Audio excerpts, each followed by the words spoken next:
ഞാൻ പോയില്ല. എന്നെ പറഞ്ഞേക്കരുത്. ഞാൻ ആരെയും പറഞ്ഞേക്കുന്നില്ല. അത് പറഞ്ഞോണ്ടായില്ല. നിന്റെ വീട്ടുകാരൊന്ന് വിളിച്ചോണ്ട് പോകുമ്പോൾ ഞങ്ങൾ എന്ത് പറയും? ഞാൻ ദാസേട്ടന്റെ അമ്മയുടെയും കൂടെ കഴിഞ്ഞോളാം. കിടക്ക്. എനിക്ക് പുലർച്ചെ പോണം. ആ വണ്ടി തെറ്റിയാൽ ഇന്റർവ്യൂ പോവും. ഒന്നും പോയില്ല. ഒക്കെ ഞാൻ പ്രാർത്ഥിച്ചിട്ടുണ്ട്. വീണ്ടും നിന്റെ നീലപ്പൂവിന്റെ കാര്യമായിരിക്കും നീ വിചാരിക്കുന്നത്. ഭഗവാൻ കണ്ണിൽ കാണിച്ചു തരുന്നല്ലേ. കിടക്ക്.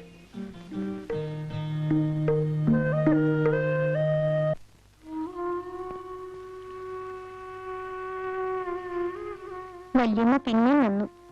പോയിക്കോളൂ കുട്ടി, പറഞ്ഞു കേട്ടേന്ന്. അയാൾക്കിപ്പോഴെന്താ ഇത്ര മോശം? നമ്മളൊക്കെ ഒരു പ്രായത്തില് ആകാശത്തുനിന്ന് ദേവന്മാർ ഇറങ്ങി വരുമെന്ന് വിചാരിച്ചിരിക്കും. ഒന്നും ഉണ്ടാവില്ല.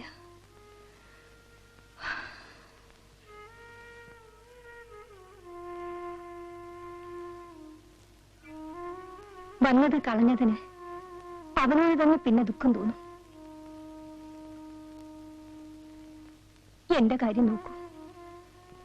വീട്ടിൽ ഒരു മിനിറ്റ് ഇരിക്കാൻ എനിക്കിഷ്ടമില്ലാണ്ടായിരിക്കുന്നു. ഞാൻ എവിടെ പോകാൻ?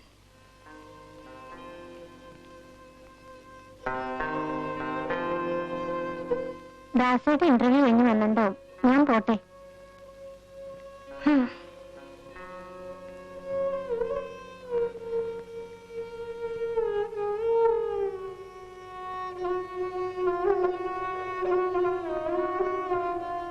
കുഞ്ഞുമോളൂ,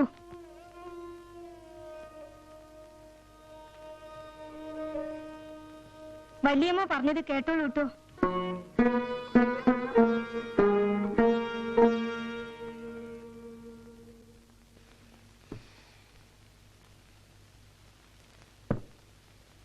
കുഞ്ഞുമോളെ കൊണ്ട് മാറി നിൽക്ക്. ദാസൻ അറിഞ്ഞായി. വെളുത്തെടുത്ത ശകുനത്തിന് മോശമാണെന്നൊരു പ്രമാണമുണ്ട്. ജോലി പ്രവേശിച്ചിട്ട് വിവരത്തിന് എഴുതാമേ. വല്ല അച്ചാറോ മറ്റോ വേണമെങ്കിൽ എഴുതിയാ മതി, ഞാൻ കൊണ്ടുവന്ന് തരാം. കുറച്ച് വാഴക്കപ്പേരും കൂടി ആയിക്കോട്ടെ, കുറച്ച് പുട്ടും പയറും കൂടി ആയാലോ? കളിയാക്കേ. അമ്മാവന് വയറ്റുവേദന എങ്ങനെയുണ്ട്? വയറ്റുവേദന ഇപ്പോഴത്തെ വിശപ്പ് വെച്ച് നോക്കുമ്പോ ഒരു ഓപ്പറേഷനും കൂടി ആയ എന്തായിരിക്കും കഥ എന്ന് ഞാൻ ഇങ്ങനെ ആലോചിച്ച് നോക്കുകയാണ്. ഒന്നുകിൽ നാട് മുടിയും, അല്ലെങ്കിൽ ഞാൻ ചാവും. ട്രെയിന് സമയമായി. അപ്പൊ പുറപ്പെട്ടോളൂ.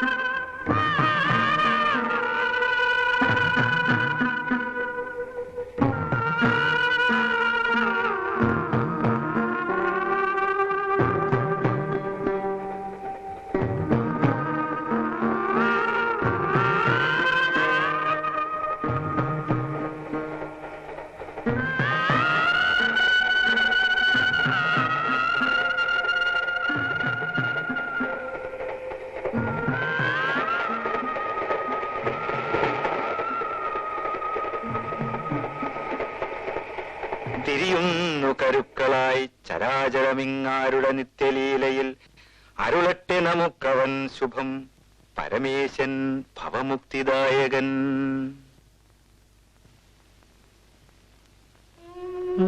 എങ്ങട്ടാ? എങ്ങോട്ടുമില്ല. എന്താ കൂട്ടാൻ? മോളോഷ്യം. ദാസം പണി കിട്ടി പോയതിനു ശേഷം കൂട്ടാനൊക്കെ മോശമാവുമല്ലേ? പൊക്കോ പൊക്കോ പൊക്കോ.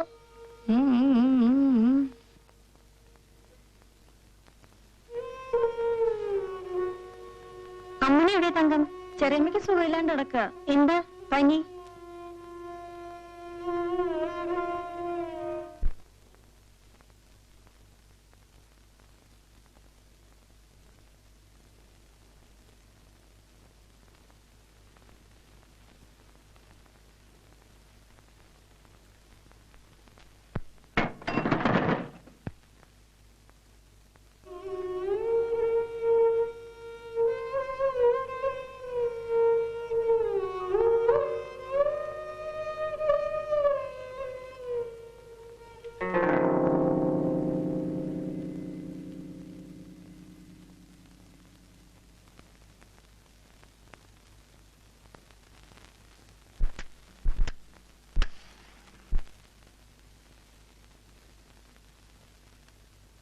നീ വന്നില്ല.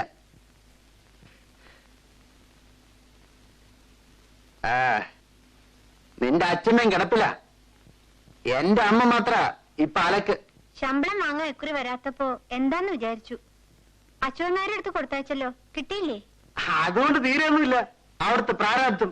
ഞാനൊരു ദിവസം വരാം അച്ഛമ്മയെ കാണാൻ. അങ്ങനെ വരണ്ട. ഞാൻ വിളിച്ചപ്പോ വരാത്തവര് അവിടെ വിരുന്നിന് വരണ്ട. ഞാനപ്പോ അവിടെ ചെലവ് നടത്തണേ. ഇനി ആ പടി കയറിയ നിങ്ങൾക്കിപ്പോ ബോധമില്ലാണ്ട് ഓരോന്ന് പറയാണ്. നീ ഒരിക്കൽ വരും, അത് എനിക്കറിയാം. വലിയ വീട്ടിലെ പണിക്കാർത്തികൾ കിട്ടുന്ന പാണ്ഡവം ചൂടുകൊണ്ട് നീ വരും. ആളുകൾ കേൾക്കൂല. നിന്റെ തമ്പ്രാക്കന്മാരും എനിക്ക് ചെലവിനായിരുന്നില്ല. ഒരു കേട്ട സോപ്പ്, ഒരു നുള്ളു പൗഡർ, ഇതിന്റെയൊക്കെ വിലയല്ലേ നിനക്ക് കൊള്ളൂ. അനാവശ്യം പറഞ്ഞാലുണ്ടല്ലോ. സ്വന്തം ബന്ധമൊന്നും ഞാൻ നോക്കില്ല. കാരണം പോണ്ടായിരുന്നു. ഓ അല്ല, ഈ വഴിയും കിഴക്കമ്പാട്ടുകാരുടെ വഴിയായിരിക്കും.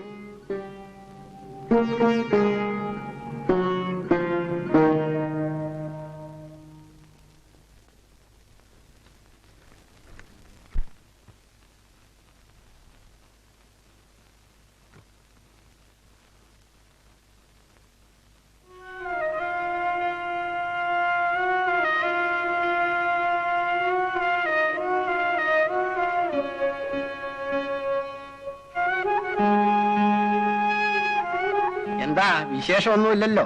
ഇല്ല, സുഖം. പണി തെറ്റൊന്നുമില്ല. ആ, അപ്പേട്ടൻ ചെന്നിരുന്നത്രേ. മൂപ്പര് വിടാതെ കൂടെ ഉണ്ടല്ലോ. അങ്ങനെ തിരക്ക് കൂട്ടാറൊന്നും ആയിട്ടില്ല. അവൻ പറഞ്ഞതിലും കാര്യമുണ്ട്. എപ്പോഴായാലും വേണ്ടതല്ലേ. മുഴുവൻ ഹരിദാസന്റെ ഇഷ്ടത്തിന് വിട്ടുകൊടുക്കാൻ പറ്റില്ലല്ലോ. എല്ലാം ഒരു ചെറിയ മട്ടത്തിലൊക്കെ മതി. അങ്ങ് നിന്നും സ്വന്തക്കാരാവുമ്പോ വലിയ ഘോഷം കൂട്ടുന്നതിൽ അർത്ഥമൊന്നുമില്ല. ഇനി എല്ലാം അവനും അപ്പേട്ടനും തന്നെ തീരുമാനിക്കട്ടെ. അതെ.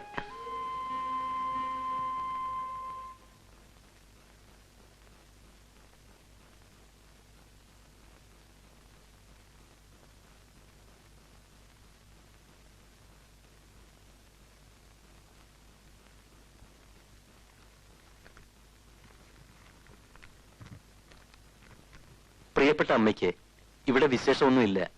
അമ്മയുടെ കാലിലെ അസുഖം അധികമൊന്നുമില്ലെന്ന് കരുതുന്നു. ഞാൻ പണമൊന്നും അയക്കുന്നില്ല. അവിടെ വിശേഷിച്ച് പണത്തിന്റെ ആവശ്യമൊന്നുമില്ലല്ലോ. എല്ലാ മാസവും കുറേശ്ശെയായി അത്യാവശ്യം വേണ്ട സാധനങ്ങൾ വാങ്ങുവാനാണ് ഉദ്ദേശിക്കുന്നത്. അപ്പുമമ്മ വന്നിരുന്നു. വീട്ടിലേക്ക് ചെല്ലാൻ നിർബന്ധം പറഞ്ഞിട്ടുണ്ട്. ഒരു ഞായറാഴ്ച പോയി വരാം. ബസ്സിന് പോയാൽ അന്നേക്കൊന്ന് മടങ്ങാം. അച്യുതൻ നായർ കാര്യങ്ങളൊക്കെ നോക്കുന്നുണ്ടാവുമല്ലോ. ഇപ്പോൾ മാറ്റം വന്ന ഒരു ഓഫീസർ ഒരു നമ്പ്യാരാണ്. അച്ഛനെ പരിചയം ഉണ്ടായിരുന്നു എന്ന് പറഞ്ഞു. വേറെ വിശേഷമൊന്നുമില്ല. സ്വന്തം മകൻ ഹരിദാസൻ.